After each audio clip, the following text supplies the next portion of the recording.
Welcome to part 2 of this video essay concerning the future of the Marvel Cinematic Universe. Now, we've talked all about the other franchises and what they might have in store for us going forward, but what about the franchises that matter most? What about the core team of the Avengers? The big six, the big kahunas, the ones who started it all, and if you've seen Endgame, finished it all.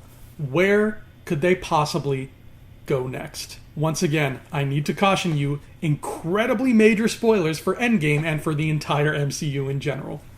Let's take a look at the original 6 Avengers and their future in cinema. Hawkeye. After losing his entire family to the snap, Hawkeye throws on a hood, grabs a katana, and becomes Ronin. By the time the credits roll on Endgame, he's got his family back and all is well. However, there is the matter of that 5-year gap, which I can't stress enough was a genius move by Marvel in terms of leaving wiggle room for more storytelling. I love this 5-year gap to pieces. Hawkeye spent 5 whole years running around the world as Ronin. Disney Plus has promised us a Hawkeye limited series, and it all adds up perfectly. These limited series will presumably have smaller budgets than an MCU film. And Jeremy Renner running around wasting fools with swords and arrows is a lot cheaper to film than, say, Doctor Strange using kaleidoscope magic to hop between dimensions and fight demons. It just makes sense. Ronin's adventures are perfect for a Disney Plus limited series format, and I can almost damn well guarantee that those 5 years are what the series will cover. As for the future, who knows? I think it's a safe bet that Hawkeye is going to retire from Avengers life and spend the rest of his days enjoying the second chance Black Widow's sacrifice gave him. He's going to live in peace with his family. Simple as that. Maybe 10 years from now, they'll bring him back in Avengers 7 as Old Man Hawkeye or something to that effect. But for now, I think our boy Clint is going to take a well-deserved rest.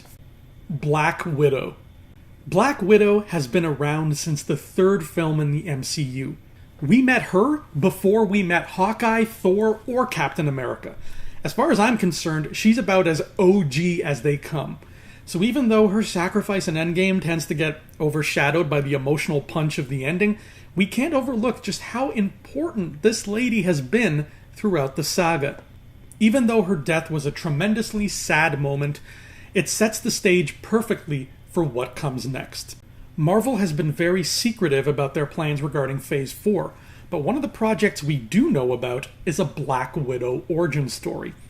After Endgame, this makes perfect sense. To me, going back to do an origin story about a random character has never really sounded super appealing, but going back to do an origin story of a character who just died? That's a whole new ballgame. Her death adds a degree of gravitas to the Black Widow solo film that didn't exist before Endgame came out. I was eager for this solo film, but not excited for it. Now, I'm excited for it. The character may no longer have a future, but she's still got plenty of past. The Hulk. As usual, Hulk remains the most enigmatic of the original 6 Avengers, at least in terms of where or when he might pop up next.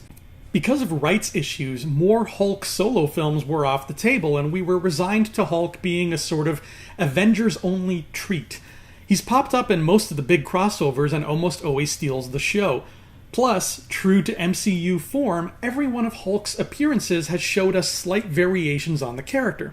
From mindless brute Hulk in his solo film in Avengers, to soulful Hulk in Age of Ultron, to a verbal contemplative Hulk in Thor Ragnarok, to a subdued, weakened Hulk in Infinity War, and finally a balanced fusion of Banner Hulk in Endgame.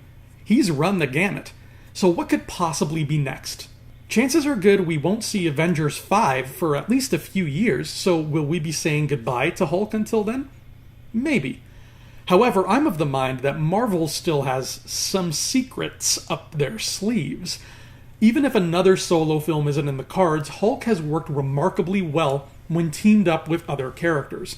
So I wouldn't be surprised if Kevin Feige drops him into another story as a lovely surprise. Considering the terrific scene he shared with the Ancient One in Endgame, my money's on Doctor Strange 2.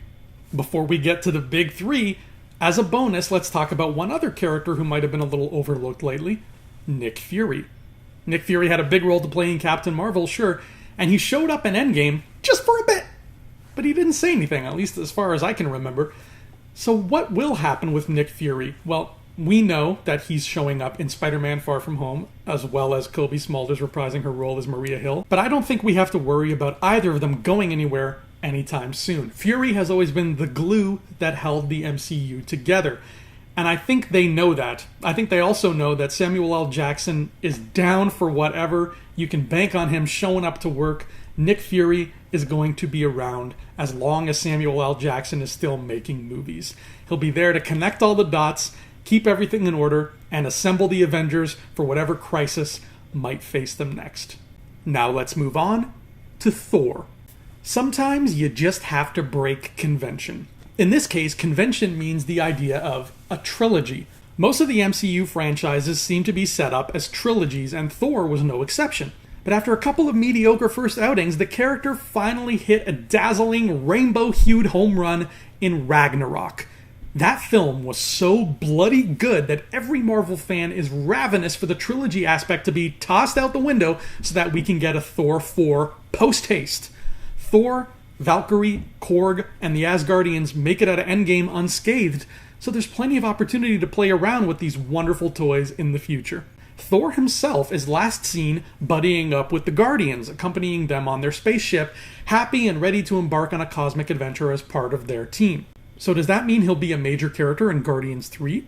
If so, does that rule out a Thor 4? I think it might be too early to say on this one. However, there is another Thor character we need to factor into all of this. Loki.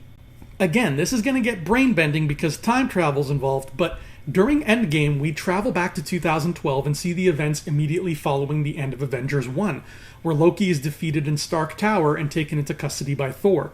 However, instead of being returned to Asgard, the time-traveling shenanigans end up changing things. Loki ends up grabbing the cosmic cube and escaping. Again, this works out beautifully considering what we know about the future. Disney Plus has a Loki limited series in the works, so whatever misadventures Loki got up to after grabbing the cosmic cube, there's a very good chance we'll see them all in November when Disney Plus rolls our way. Now, this series would presumably be a lot more outlandish and thus more expensive than the Hawkeye series, but regardless, the main concern here is that this might create another time travel paradox. Because if Loki was never taken to Asgard, then the events of Thor 2, Thor 3, and Infinity War might turn out very differently.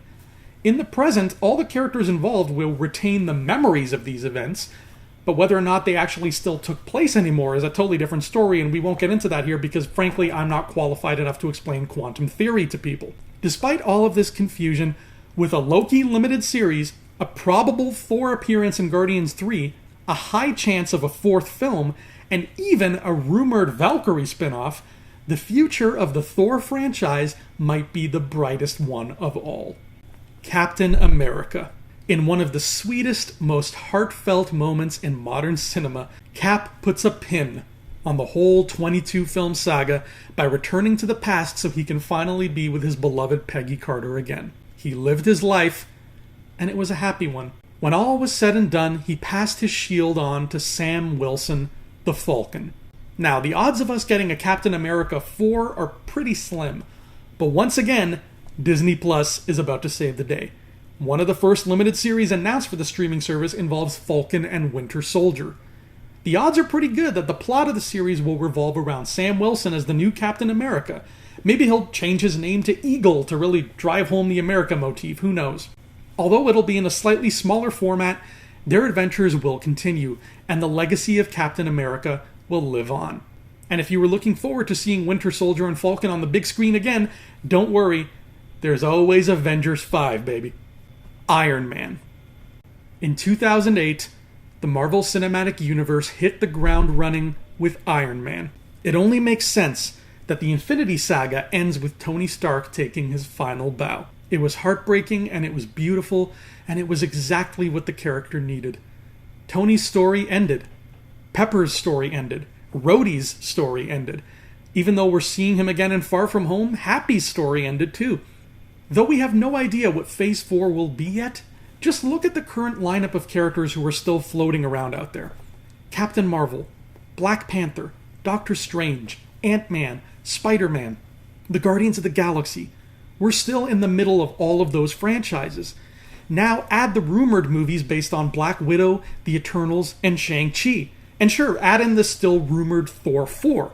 Even with the studio cranking out 3 movies every year, that still looks like a full slate to me. Do the math. Just those films alone can last us until 2029. In order to make room for this, some of the other stories simply need to end.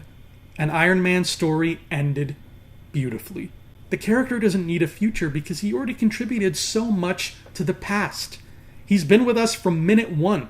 Kids who were 8 years old when they saw the first Iron Man movie are 19 now. They're adults. The MCU has grown up alongside them. Iron Man and Cap have taken their final bows, and now it's time for the next generation to take center stage. Whatever ends up happening in Phase 4 and beyond, we've come to the end of an era. The MCU has changed movie making forever, and will go down in history as one of the most ambitious projects ever undertaken by a studio. There will be imitators, but few equals. There's just a certain specialness to what Marvel has done that can't easily be recreated.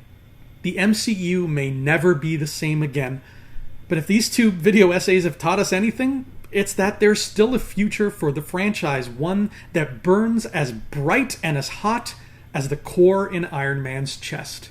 A whole other generation of 8-year-olds are going to be blown away by the Black Widow movie, or by Black Panther 2, or by Ant-Man 3, and they're going to spend the next 11 years growing up alongside this new batch of heroes, just like we did. Which means that even after the passing of Stan Lee, the products of his outstanding imagination will continue to influence millions of children for generations to come.